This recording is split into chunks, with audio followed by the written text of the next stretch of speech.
it's Steiny Lord, and today we're gonna have a closer look on a battle fought on Karelia in my tier 2, or maybe I should say the battle rating 3.7 match, because this is a tier 3 tank which gets the same battle rating as the tier 2 machines, the Chaffee. So, we are starting off at the southern point, and we are going up to get the cap, because as you can see there is only one cap in this game and it's pretty much in the middle, and we have one of the fastest tanks in the game. So we're gonna go for it and see if we can put some pressure on the enemy team, because it's always important to get pressure on the enemy team to get them to move and hopefully drive into our guns.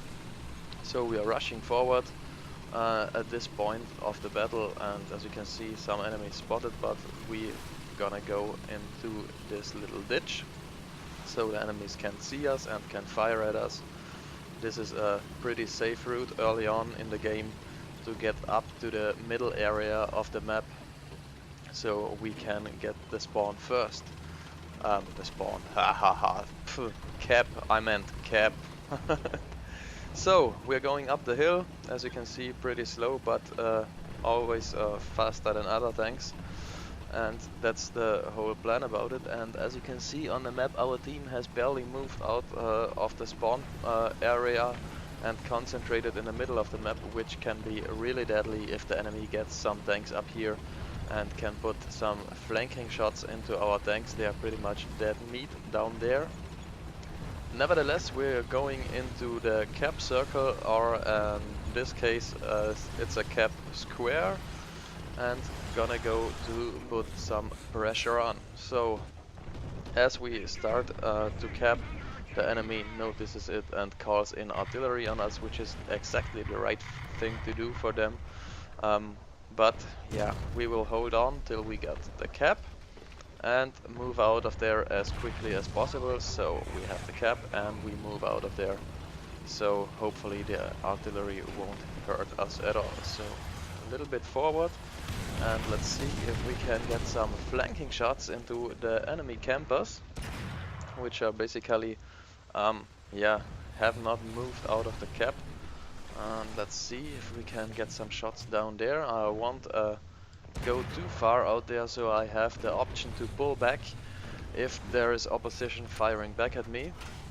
And I try to get an artillery on the anti-air gun, but I decide to go for the tank destroyers, for the Stuks instead, which is not quite the best move. As you can see, we are hitting them, but we have to land a whole shell onto the tank to destroy him, and gonna go for the gun. Now we have their attention and the Stuk moves up to fire at us. A second one pops up right in front of us. We take a quick shot, he takes a quick shot too, a few seconds after me, so we're gonna try to beat his reload. And yeah, we missed, and we're getting he's getting support fire from the second Stuk, so we're dead meat now. Getting hit by two Stuks at the same time. Two shells from each of them finishes off our light tank with ease. So the enemy Stuk's going for the cap to switch the pressure to our team, and as you can see, even we have not killed a tank, the cap alone lets us choose a bomber. So B-25 it is, for really big bombs for the enemy team, which can splash even if you don't hit directly, which is basically my typically second choice. And we try to interrupt the cap and give them shit as well. So full speed ahead and going for the cap, and just watching the cap counter on the top, but we will not be able to get the cap in time. So the enemies have capped, so we are lining up with one street, which we got in. So there they are coming out, and we see 3 enemy tanks, 2 lined up perfectly, so we got both tanks down. And getting some distance to the enemies so we can switch our next run to get the third one up there, cause yeah, 3 tanks up in the cap. If one decides to go for it from our team, he will have no chance. Now he has a fighting chance, and as we turn around, there's a flag spawning in and opening up on us immediately, so he gets us really quick. We saw a second flag from their normal spawn point coming in, so not really good to get into another plane. So we choose our next tank, and as we can see on the map, while choosing our next tank, our team is pretty much stuck at the cap and at the same area it was at the start. So yep, here is one moving up into shooting range from our spawn point, so we give him the good news that we're back again immediately. Eat that one, Fritz! So, perfect hit, and we can finish him off. But we have to wait a few seconds, cause there is a Sherman Jumbo in our way, reversing back into base. Probably he has to repair his tank, something like that. But as he moves by, our line of fire is free again, so we kill the enemy tank. And now we are getting a little bit of speed and get up down there quickly. As you can see, while moving down, some enemy tanks pop up. These are the tanks that will have a shot on you if you stay up there. So getting into cover is crucial at this point, and trying to force them into multiple one-on-ones. Now we call in artillery pretty much at the center of the map, hopefully to get some tanks, because we have seen some down there. And as we can see on the radar screen, there is a tank destroyer right in front of us, behind these rocks, and he's pointing to the left, cause obviously all our allies are on the left side. So as we get around, we choose to go around the right side, cause yeah, he's a turretless tank destroyer, so he won't be able to fire back at us. That's the situation we want. Getting him with his pants down, and here he is. Hello. So first shot set his engine on fire, and we get hit by an anti-air, and we hit him again. So but now we have to pull back, cause our gun is a little bit jammed, and we move a little bit back so nobody can fire at us at the moment, and we start to repair the tank as quickly as possible, cause yeah, when you can't shoot back, you should not be in the first line. And as we can see, our machine gunner is knocked out, has been replaced, and so we repair the tank. Takes us only a few seconds, right in time, cause an enemy tank pops up right in front of us and gets the good news as well. So hello Fritz, I have repaired my gun, and now prepare your man to die. So second shot into the transmission, he can't move out of my line of fire. Third one is going for the turret to knock out the enemy loader and gunner. He can fire back at us, and the last one finishes off his commander, which leaves him with one crew left, so his tank is dead. Now we move up and give the Stuk the good news that we have survived, and we move towards the rock in the middle of the map, which is a great cover, and we sneak out a little bit. 2 tanks there. The first one gets the first shell right into his driver's edge, and so we can take him out far easily. The second one a little bit too high to get completely through, but nothing. Nevertheless, he's occupied. The second one takes out his machine gunner, the third one of course for his turret, which takes him out of the game as well.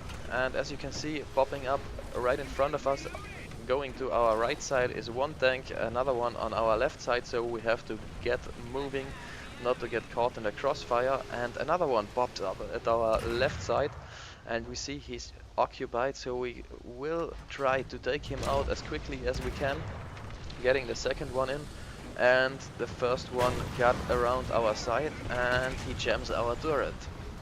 So pretty bad for us. We cannot really fire back at him, so we call in artillery on him. Hopefully we can do something against it. Now we can reload and put a shell into him, and this one just, I don't know, did not do any damage, although we aimed on a weak spot, and now we start repairing the tank and hoping our allies would take him out, because we have no chance of fighting him head on with that gun. And yeah, here we go. No chance at all. Too much enemies. In this case, we went a little bit too aggressive there, but hey, okay, we took out a lot of enemy armor with us. So next up, we are gonna go in the Hellcat, cause you know, bombs and rockets, good for tanks. So as we start, we see an enemy Focke-Wulf 190 and an F2A of our team. Focke-Wulf 190 goes high, the F2A is chasing him. We are a little bit higher, so we can maybe get him at where he's at slowest, but he turns down immediately, so we will not be able to get our guns on target, and we are going into a dive trying to get him, but he's way too fast for us, because as you can see, he's chasing a Thunderbolt. These planes are too fast for my little Hellcat, so I decided to get rid of my bombs and rockets to be a challenge for the enemy pilots to get a little bit of speed and maneuverability. So heading on again to the battlefield for the ground forces, and we are swooping in, and as we swoop in we see lots and lots of enemy tanks. So the first one is here for our bombs. Hello! So the good news is on him, and as we swoop around we can see the enemies are putting pressure up on the cap, which is ours by now. So we are gonna try to help out our guys, and unfortunately there's only one left, and we're evening out the chances for him by taking out the guy who comes up his flank. Avoiding a tree, really close there, and as we look back we can see tracers coming in, and at the rate of fire which they come in, we can clearly see that it's a 3.7 centimeter flak again, which took out our first bomber.